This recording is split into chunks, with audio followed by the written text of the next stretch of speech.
Hey everyone, thanks for joining us here at the Rock and Roll Hall of Fame. I'm Andy Leach. I'm the Senior Director of Museum and Archival Collections here at the Rock Hall in Cleveland. And today I'm going to be speaking with Steve Baltin, who is the author of this book, Anthems We Love, 29 Iconic Artists on the Hit Songs That Shaped Our Lives. And it features profiles of iconic popular songs that have been released over the past 50 years. Steve did interviews with the artists who made these songs, and they describe in their own words in the book how their songs became what Steve calls anthems. So the paperback edition of the book was just released in October, and one of the artists Steve interviewed is Robby Krieger of The Doors, and we're thrilled that he's going to be speaking with us today as well. We do have the book for sale in our museum store and also in our online store, and there's a link below if you'd like to buy a copy from us.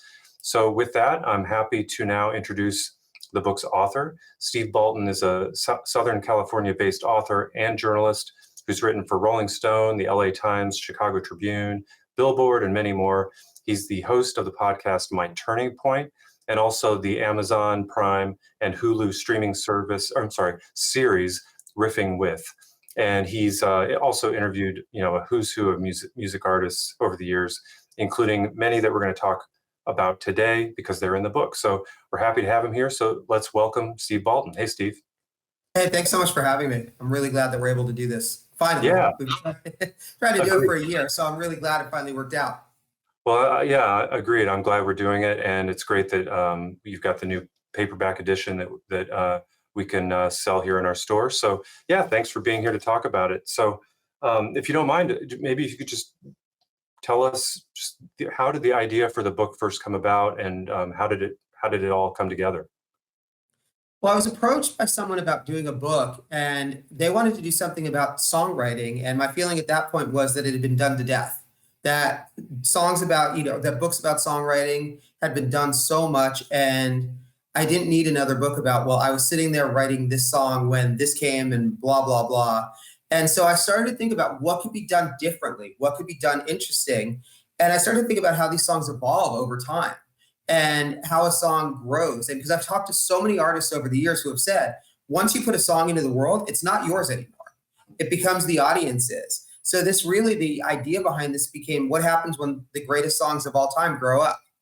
And I should clarify very importantly, these are not the greatest songs of all time, because immediately people say, well, what about this artist? And of course, it was dependent on artist availability. Sure, it would have been freaking great to have Paul McCartney in there. He wasn't available. The only song to me that was the essential that I said is the greatest song is God Only Knows by the Beach Boys, which is my argument for the greatest pop song of all time.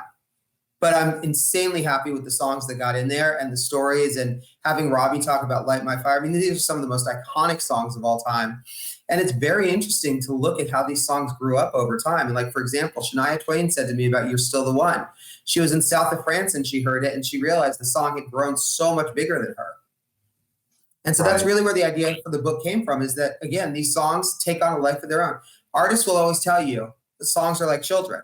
So these are the songs that, graduated summa cum laude from college and went on to become, songs that changed the world. Right. And so that's what, for you, that's what kind of defines what an anthem is, or if you want to talk about kind of what to you makes a song an anthem. Well, an anthem is a very personal thing, and it's funny because you and I talked about this before when we did a call last week.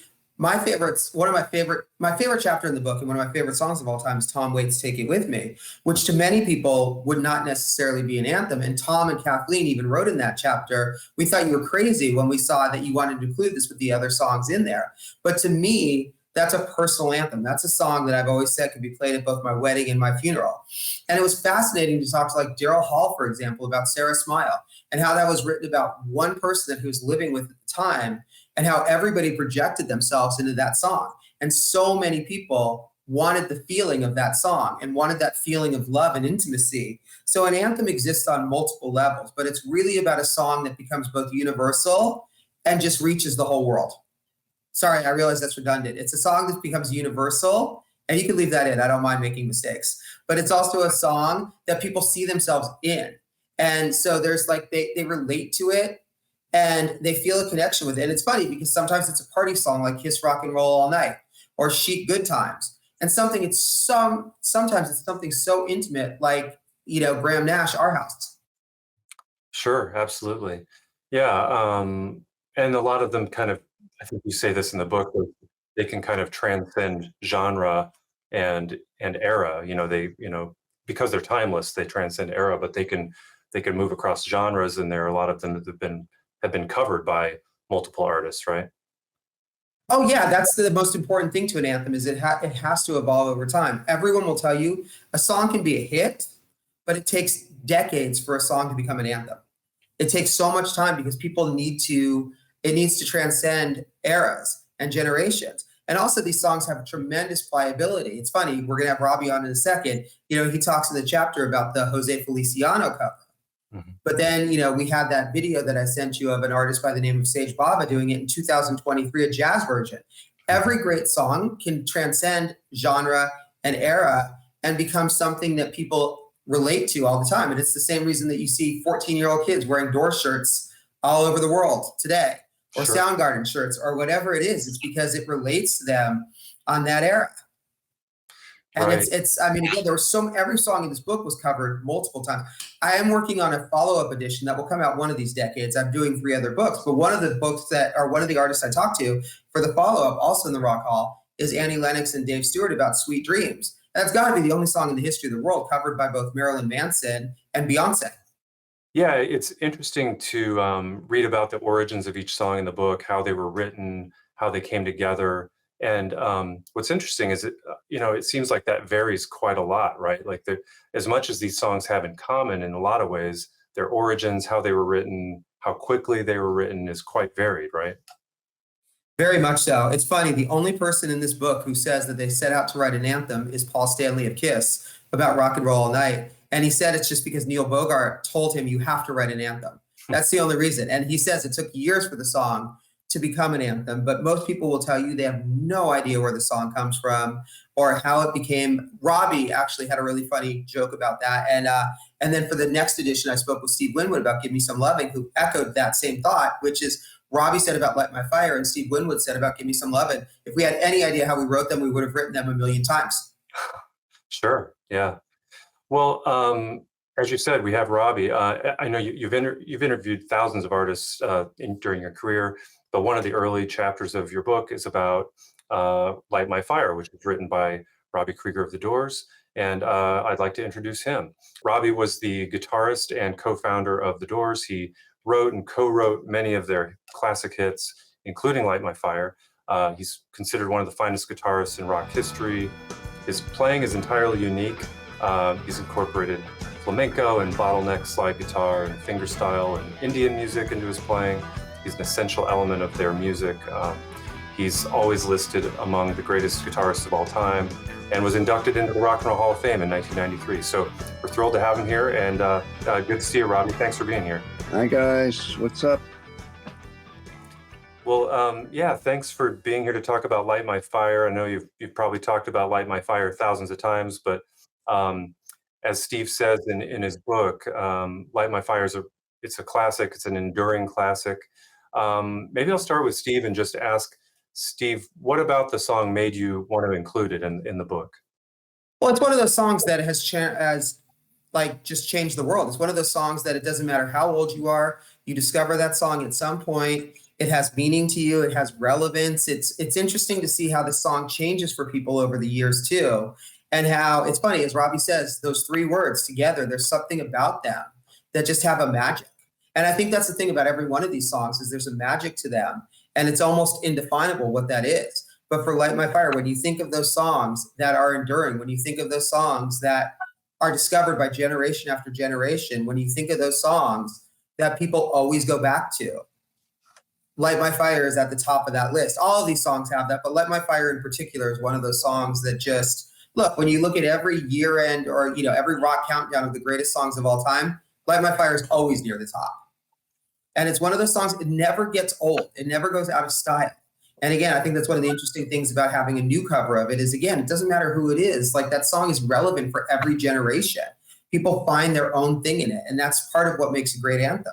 And I'm sure Robbie can attest to the fact that he hears different meanings of it and different versions, and people tell him different things about it for the last 60 years, it's probably remained, consistent that people come up to him and talk about how much that song means. But what I imagine what's interesting is, I'm going to guess, Robbie, you would say that you hear different things about it all the time. Maybe 59 years. Yeah. And I think, Robbie, even in your book, which we may as well plug it because we've talked about it before, Set the Night on Fire. This came out a couple of years ago. And I think in that book, when you're talking about the legacy of Light My Fire, you talk about how it was kind of what Steve was saying. It was released into the world and then became its own thing. Can you talk about kind of, I guess, first of all, how it started, and talk about that journey? Well, at first, Jim Morrison was writing all the songs, and at one point we realized that we didn't have enough originals. He really only had about 8 or 10 songs, maybe. So when we would play live, we would do a lot of cover songs, and he said, "Hey, why don't you guys try and write some? How come I have to do all the work?" So I said, "Okay, so what should I write about?" And he said, "Write about something universal, something that won't, go out of style, or something that will have meaning 100 years from now." So I thought about it, and I said, "Okay, what's universal?" And I just heard something about earth, air, fire, and water.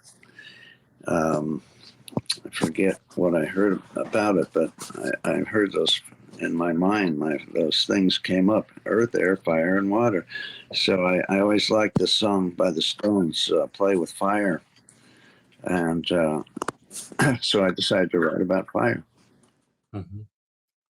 Yeah. And then I know in Steve's book, you talk about kind of memories of performing the song live from the beginning, and kind of how audiences first reacted to it. And maybe I was going to ask you how that might have changed over time as you continue to perform it. Well, yeah, to this day, if I don't play it, people get mad. If we do a show and I don't do "Light My Fire," that's forget it. But it's the good thing is that it's still fun to play it. It's really it's one of the most fun songs that we play. And what happened was, when I first wrote it, we started playing it live. There was no solos in the middle.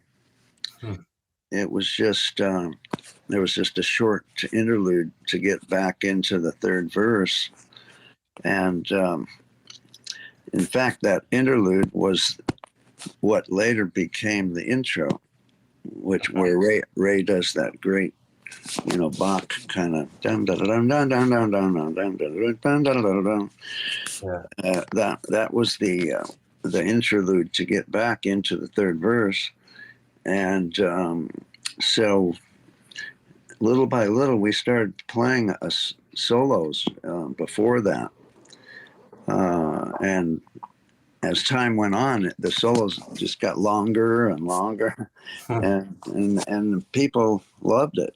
We could tell that they were digging it, so we just kept making them longer and longer, and until by the time we did it on the record, it was like 7-minute song, which was one of the longest songs that got on the radio in those days. I think Bob Dylan's song, "Like a Rolling Stone," was might have been longer, but Yeah. And so I know that I think too, like it was actually there was an edited version on the radio, from what I remember in the book, that was on the radio, and then fans sort of sounded like they actually wanted or preferred the longer version, right? Well, yeah, I mean, in those days, the only way you could get on the AM radio was to be 3 minutes or 3.5 maybe.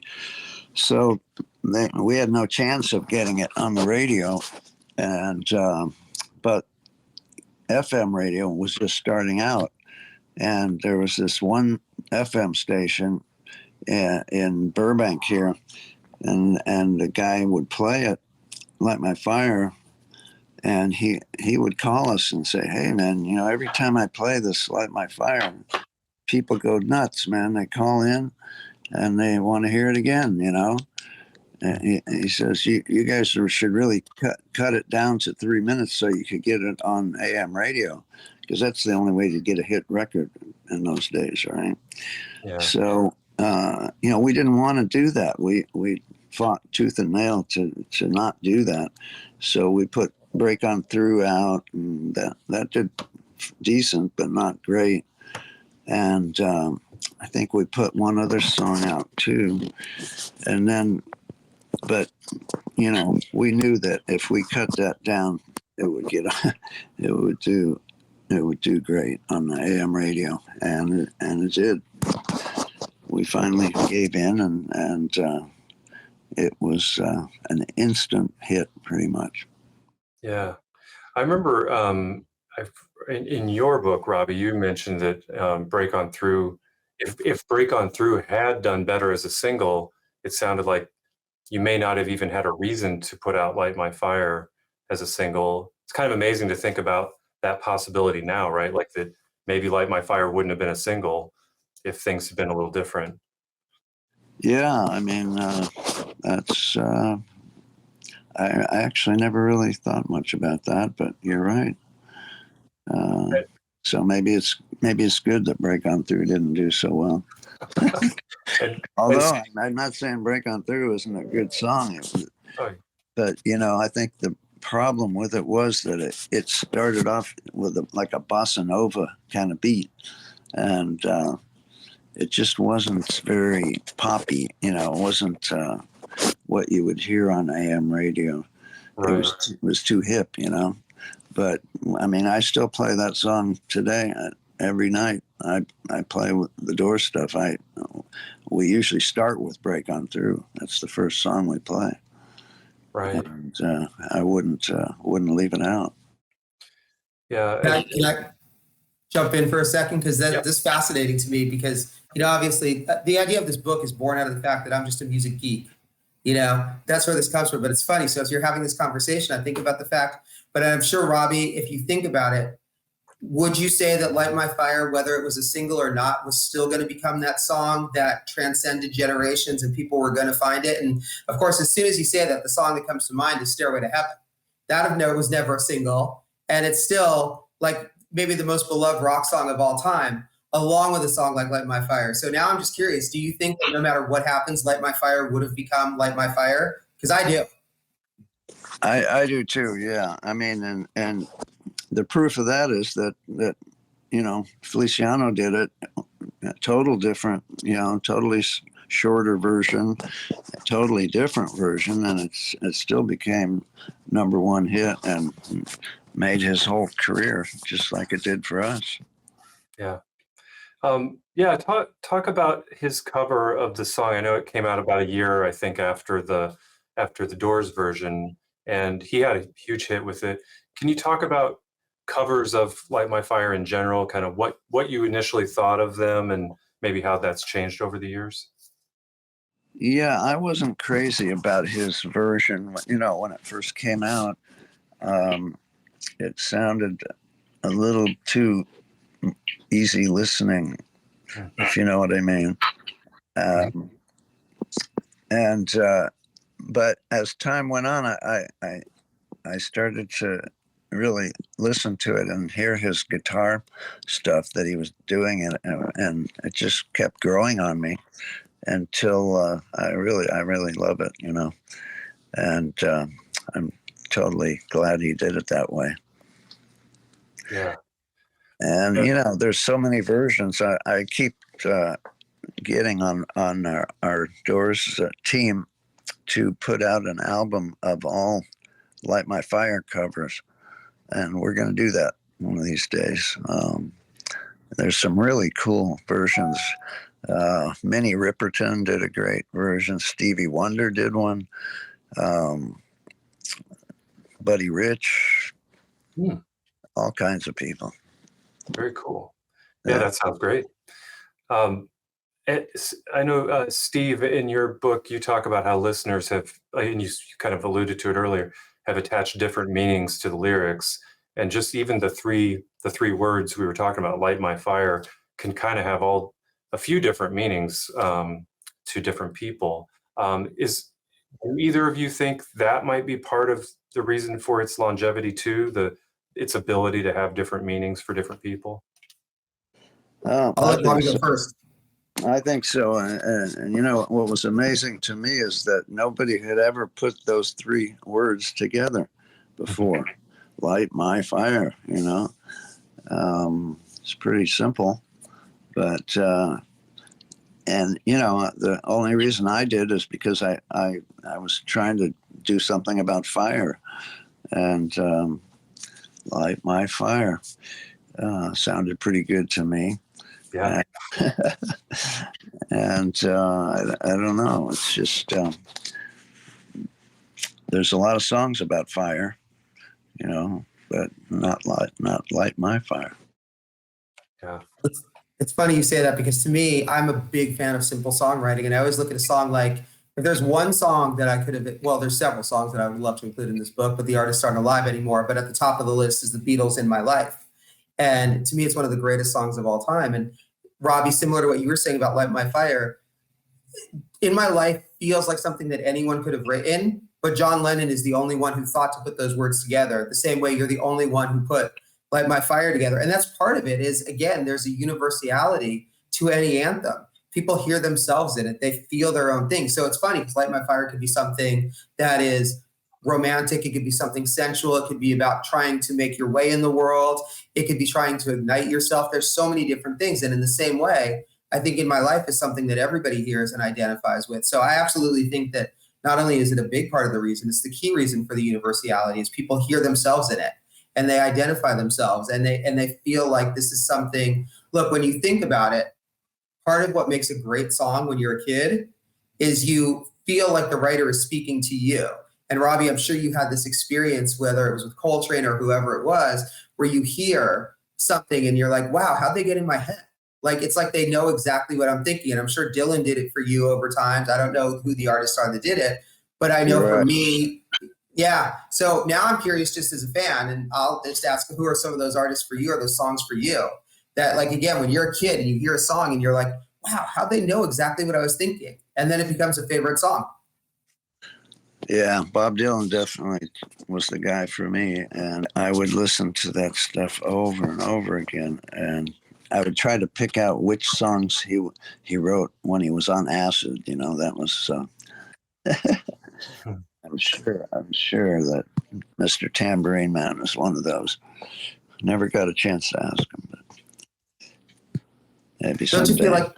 Don't you feel like "Stuck Inside a Mobile" had to be written on acid? That's one that just jumps to mind right away. Yeah, there you go. Yeah, but you know, it's funny. A lot of people have come up with things that they think "Light My Fire" is about. But the funniest one was, this guy came up to me, and he was kind of a meditator type guy, and he says, "I know what Light My Fire is about." You know, I go, "Okay, what is it?" He goes, "It's the fire in your third eye." And I said, "You're right. That's it. You're right. You got it." Right. Yeah. Have you had a lot of conversations like that with fans over the years about what that song meant, or even other songs you wrote the lyrics to, and were you surprised by what they came up with? It's more that people tell me, "Hey, if you hadn't written that song, I would not have started playing music, or you know, I would be not in doing what I'm doing today." It's amazing how much influence songs have on people. Yeah. And that really makes you feel good when it's one of your songs. Right. Would you say Light My Fire is one that you're most proud of, or maybe the most proud of having written, or are there others? Um, I think they're all pretty equal in my mind. I mean, obviously, Light My Fire sold more than any of the other ones, but Love Me Two Times, even Spanish Caravan. A lot of people love that song. Yeah. And Love Her Madly. We just added one to the set lately. Yes, the River Knows is one that I wrote. And see, now that's an example of a water song, earth, air, fire, and water. So yes, the river knows. Very cool. Yeah.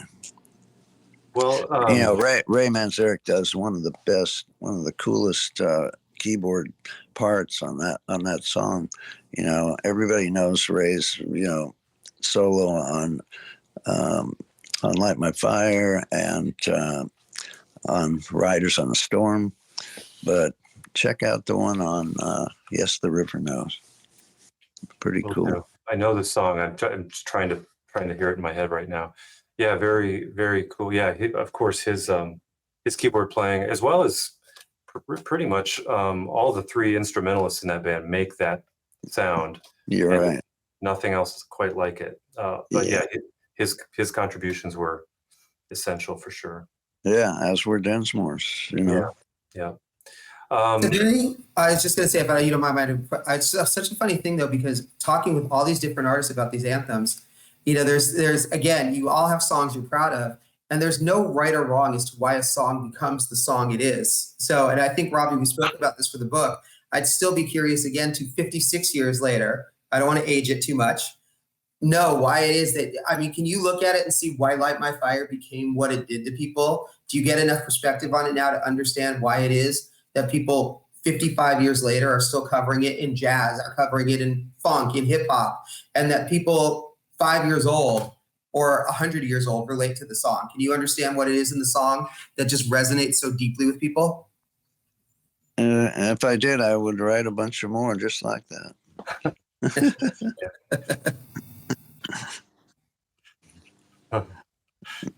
Well, I don't know. I think, when we would play it in person, like at the Whiskey, we were like the house band at the Whiskey, and we would play it every night. And for some reason, that song got the best response every night. So we knew, immediately that could be a big hit song for us. And, the fact that we held out so long and didn't put it out as a single is pretty amazing.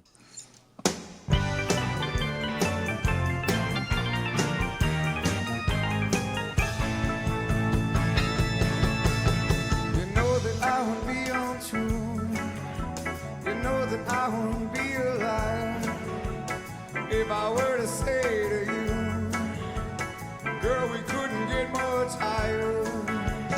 Come on, baby, light my fire. Come on, baby, light my fire.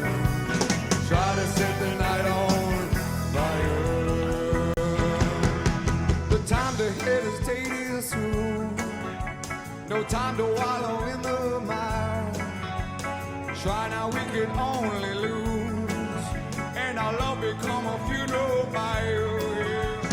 Come on, baby, light my fire.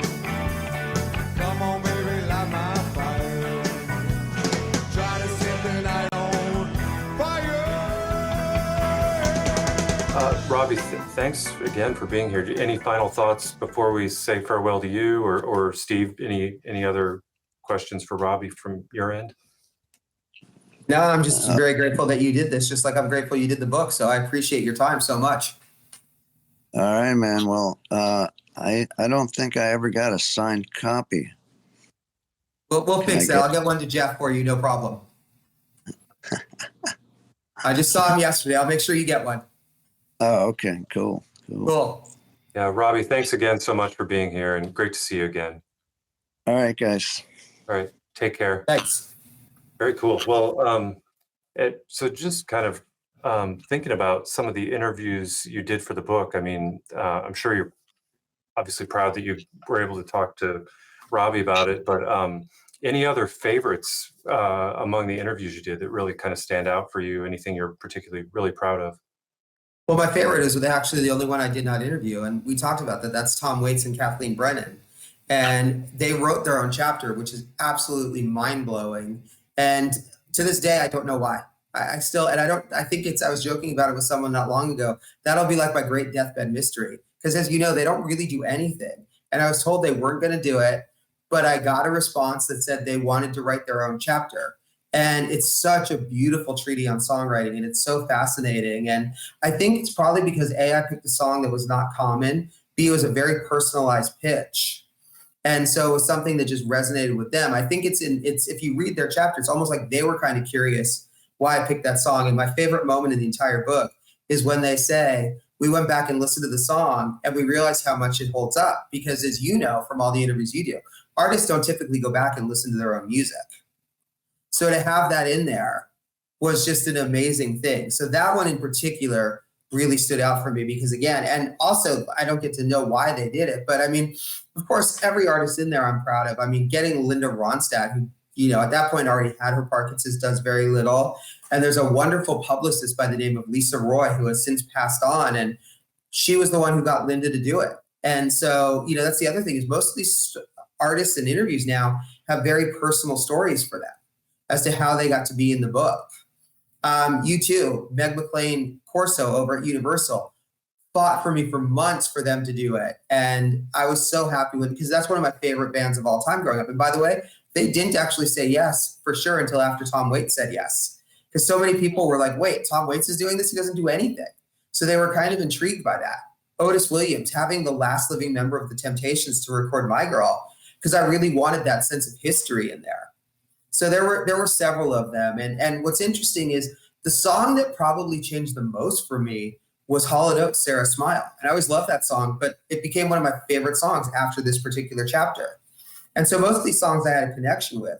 I was very happy with the eclecticism of it. And of course, it's so funny when you go back and read reviews, which you should never do on the internet. But some people are like, well, how could this artist not be in there? Or how could this artist or, you know, whatever. But it was interesting. It's a very personal thing. And it has to be personal because an anthem is a personal thing. It has to have a deep connection to you. Sure. Right. And what you can attach to it and kind of and make it becomes part of people's lives, right?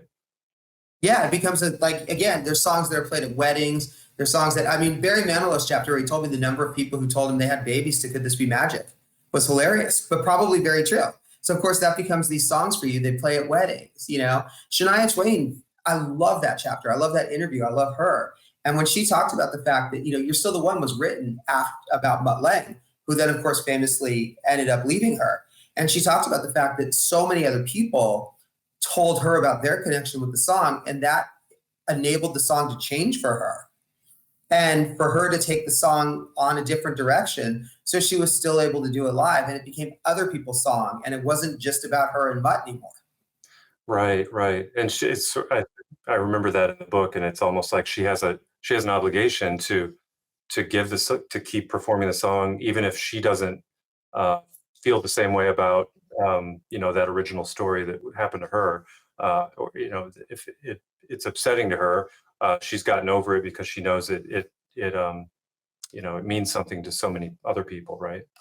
Yeah, exactly. And that's the thing is all these songs take on lives of their own. And you know, it's funny, Kurt Smith was telling me, Roland Orzabal from Tears for Fears was telling me that basically the song was originally, he didn't even want to finish it. Like he didn't like it. And his wife made him finish the song. All these songs have such different backstories. And it's funny how, you know, there's no right or wrong way to craft an anthem, but everybody agrees with the fact that once a song goes into the world, it just becomes part of the world. And you don't know why, and you don't know how, but it has that deep meaning for you. Yeah. I know you mentioned how, I mean, it seems like a lot of songs immediately connect with audiences and some don't. Like you mentioned, Kiss, Rock and Roll All Night maybe didn't, its studio version didn't connect the way it did the live version that was on the Alive album. But I know one that you mentioned immediately took on a life of its own and was a hit immediately was My Girl, which is the first chapter. And you interviewed Otis Williams, like you said. That song, I know it immediately, it evokes a feeling of nostalgia in a way that many other songs don't. And I wonder if you could just talk about nostalgia and kind of how it plays a role in the life of some of these songs and how they resonate with audiences. Oh, absolutely. I think that's a huge part of why a song becomes an anthem is because, again, you attach your memories to it. It becomes the song that you think of happy things that you associated with it. And so My Girl is also one of the warmest songs of all time. Like that is just that song that just radiates love. And so I think for people when they hear it, they just have this connection. They have this feeling of like, again, whether it's, like Otis does in the chapter, who doesn't want that feeling of My Girl? Whether it's your kid, whether it is a romantic partner, whatever it is, it could be a pet. You just have happy memories that you associate with that song. I think God Only Knows is the same way. It's really funny because in that chapter, I talked with the dude from Glass Animals, and he talks about the fact that he would sing God Only Knows to his dog all the time. And so again, these songs have such happy memories that you associate with them. Or you think about, that's a huge part of it. You think about being at a party and hearing Aerosmith Walk This Way or Kiss Rock and Roll All Night. Or you think about dancing at your wedding to Chic Good Times and Earth, Wind and Fire September. Whatever it is, you have these things that you associate with it. And that becomes such a part of it. Right. Yeah. And I think part of the nostalgia part of it is connected with, at least with My Girl and many of the other songs. They become, and they're used as parts of TV and TV and movies, and they kind of become these memorable scenes within those, and that seems to be common a lot among a lot of these actually. I think in every chapter nearly you're talking about kind of where these appeared in movies and TV, right?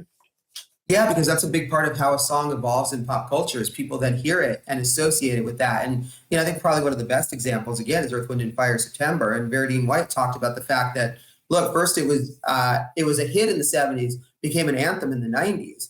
And then when they did it with Justin Timberlake and Anna Kendrick for Trolls, it became this kids anthem. So it then reached a whole new audience. And then, of course, it was the closing scene at night at the museum, which grossed like $500 million. And so now you think of it as like the definitive party song of all time because you're literally watching Teddy Roosevelt and George Washington and all these historical figures party to it. So you're thinking, okay, this must be the greatest party song of all time.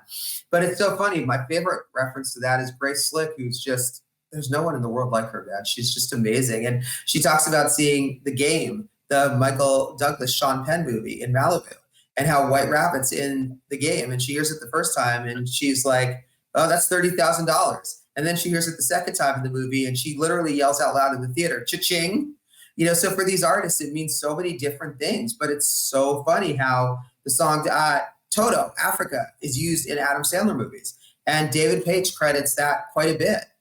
And he also credits the Weezer version quite a bit because that reaches a younger audience. And again, the covers are a huge part of it. But to him, the two biggest things were the Adam Sandler movies and the Weezer cover that made Africa this song that has gone on forever. And that's a great story, by the way, because he says at the beginning of the chapter that when he first brought it to his bandmates, they're like, yeah, that's a great song. It's going to go sound great on your solo record. And it's funny, again, you have no idea what's going to work or not. The band was like, yeah, dude, we're not doing this song.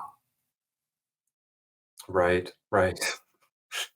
Yeah, I mean, that sort of reminds me of just the idea earlier about what if they hadn't put out Light My Fire as a single, would everything be different? Maybe for the Doors in general, or not? But as you guys speculated, maybe it would have grown no matter what. And maybe even Africa. Who knows if it had ended up on a solo record rather than on a Toto record? Who knows? Maybe it still would have it would have grown the way it has. Yeah. And again, I mean, it's so funny. Like I said, how often artists are not sure about these songs. Like I go back to, Roland Orzabal saying that, the only reason he finished Everybody Wants to Rule the World was because his wife made him. Right. Yep. Well, I know a lot of the songs, and one that comes to mind is Sweet Caroline.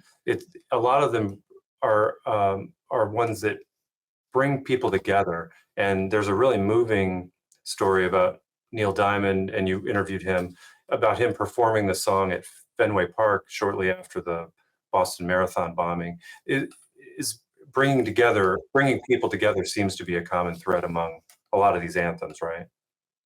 Yeah, absolutely. Again, for as much as an anthem is a personal thing, there's a communal sense. And again, you go back to Rock and Roll All Night, and that didn't really become an anthem, Paul Stanley says, until it became a big hit. And everybody starts singing it live together. And everybody experiences that feeling.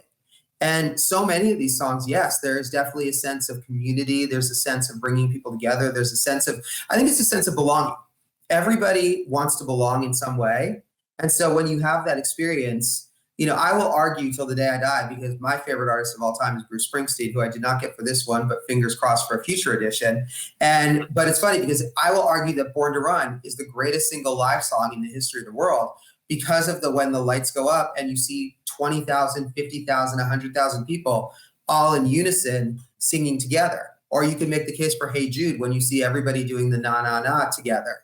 And so a lot of these songs do have that feeling of uniting people. And Sweet Caroline is certainly one. And it's funny because I talk about this so much is, look, music is universal. It connects people. And I've spoken with like Lars Ulrich from Metallica about playing in the Middle East. And right, you have people who are literally at war with each other, but they get into a Metallica pit and they're able to unite. And so Sweet Caroline is one of those songs that you play it at a Red Sox game, you play it anywhere. It unites generations. You see 5-year-olds singing it, you see 80-year-olds singing it, because it just sounds good. It feels good. Yeah. Yeah. We talked about it a little bit with Robbie, but there were many covers of Light My Fire over the years. How do covers in general kind of help an anthem live on in a new way or extend its life?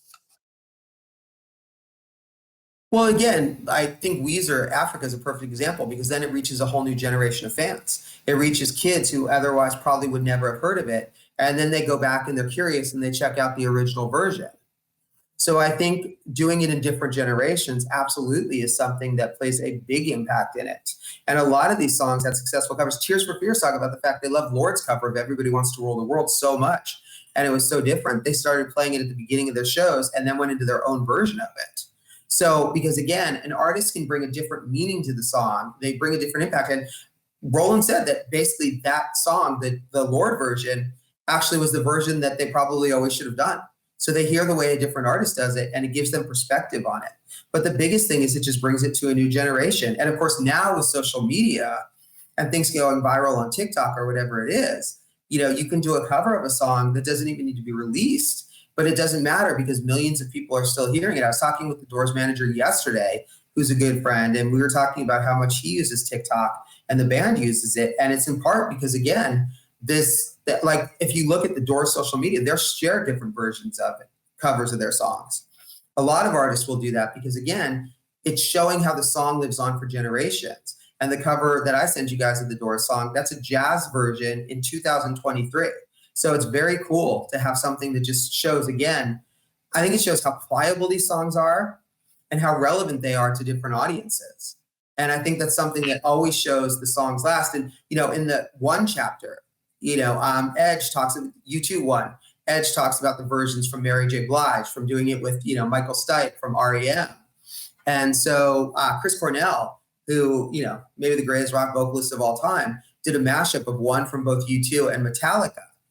So again, you show these, it reaches a completely different audience.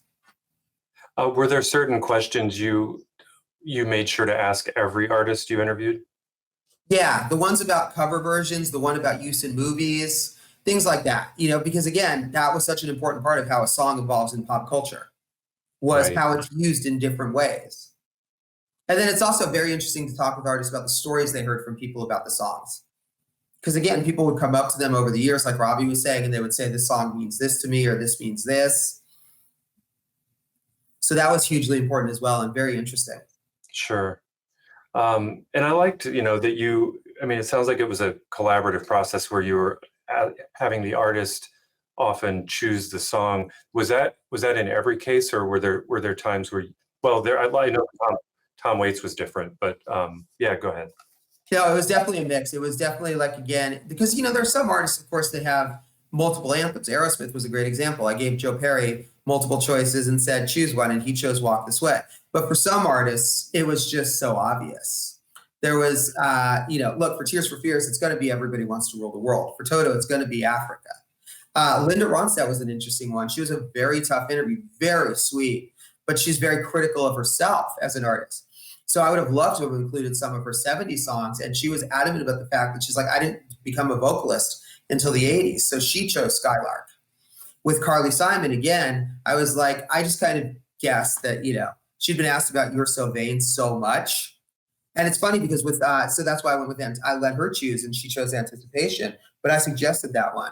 With God Only Knows, it was interesting because to me, like I said, I would argue that's the greatest pop song of all time. Al Jardine thought it should be Good Vibrations, which you couldn't really go wrong with that song either. So sometimes within a band, there would be multiple selections.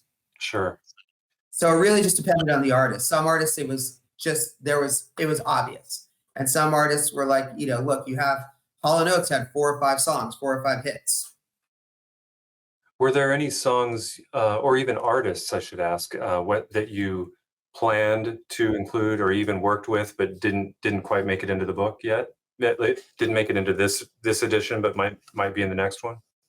No, actually it was, and then the reason, it's funny because people have asked me so much about 29, and the reason it was 29 was because it kept expanding. It was going to be 20. And then, you would be working for 6 months to get U2, and then U2 would say, yes, well, you're not leaving out U2. So that was obvious. So part of it was just people kept saying yes. And then, of course, I've already done 30-something interviews for the next one.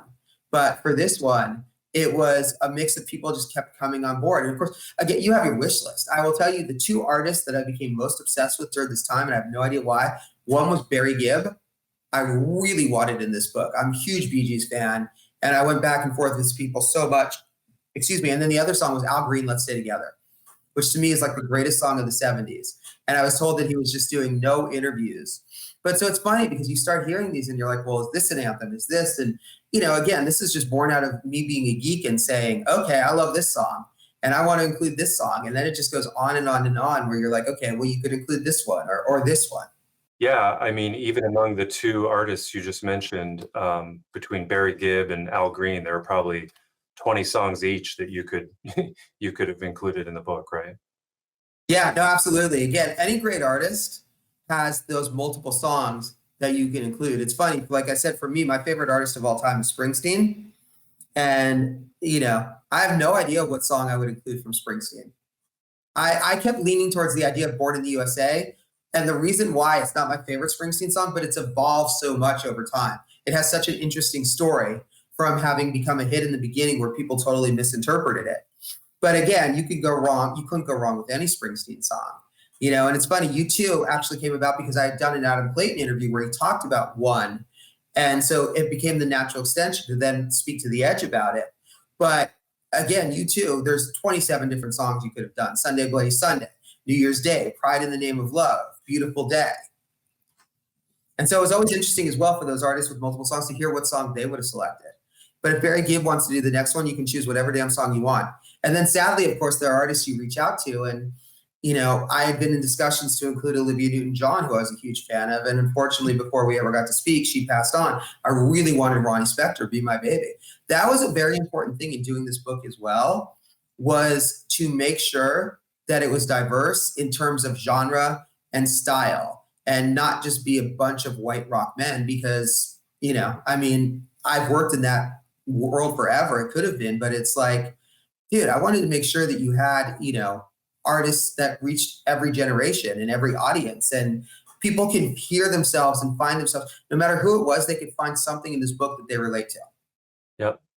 Yeah, that's great. So tell us more about the sequel. When is that coming out? I have no clue because I'm doing 2 other books at the time that I'm not really allowed to talk about, but it's funny. This was just one of those ones. And there have been talks about an Anthems TV show as well, and I would still love to do that.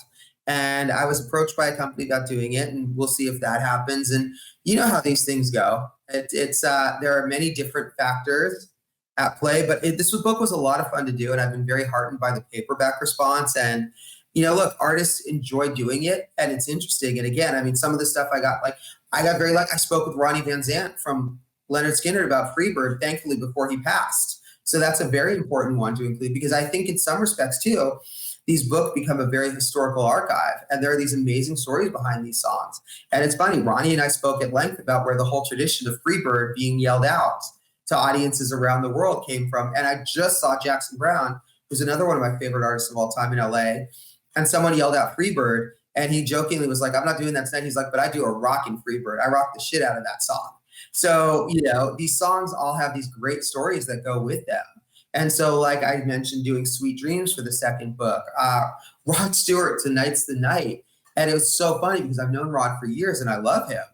And I was telling him how big the song was. He's like, wait, I didn't even know that it was the #1 song of the year in the US and Canada, and that it was the longest running #1 since Hey Jude. He's like, shit, I better put that back into the set, and started doing it again live.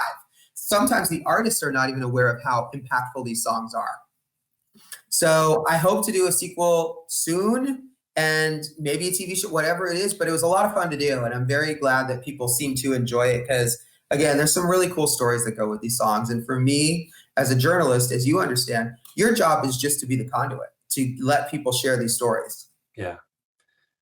Well, great. Yeah, I hope people will get a copy of the book, and we'll have a link below. Steve, any final thoughts before we say goodbye? No, I just really appreciate you doing this. Again, it's a great honor for me to be doing this with the Rock Hall. And, I'm happy for people to find out about the book, because again, I'm very proud. And there's so many great artists in there. And what I will tell everybody is, if you only read one chapter, read the Tom Waits one, because that's incredibly special to have in there. But I think what is cool is that no matter who you are, you're going to find something in there that interests you and a song you like. And it's funny because if you read the dedication in the hardcover, the dedication in the paperback is slightly different, but the dedication in the hardcover is to people who've passed away. And, so for example, my mom, who passed before this book ever came out, was a huge fan of both Barry Manilow and Neil Diamond. So having them in there is just special for me, and they've been so great about this stuff. So all these artists, again, at the end of the day, all these artists have different personal meanings for me. I've seen every single U2 tour since 1983. So having them in there was such an incredible honor. And having Cameron write the foreword, who was one of my heroes and has since become a good friend. And so that, to me, is the biggest thing about an anthem, is you tie a personal connection to it. Right. Exactly. Well, Steve, this was fun. Thanks for talking to me about the book, and we're glad you could join us. Everyone, again, the book is called Anthems We Love, and we have copies for sale at the link below. Thank you all for tuning in, and Steve, thank you again for being here. Thanks so much for having me. I really appreciate it. Thanks. All right. Take care. Bye.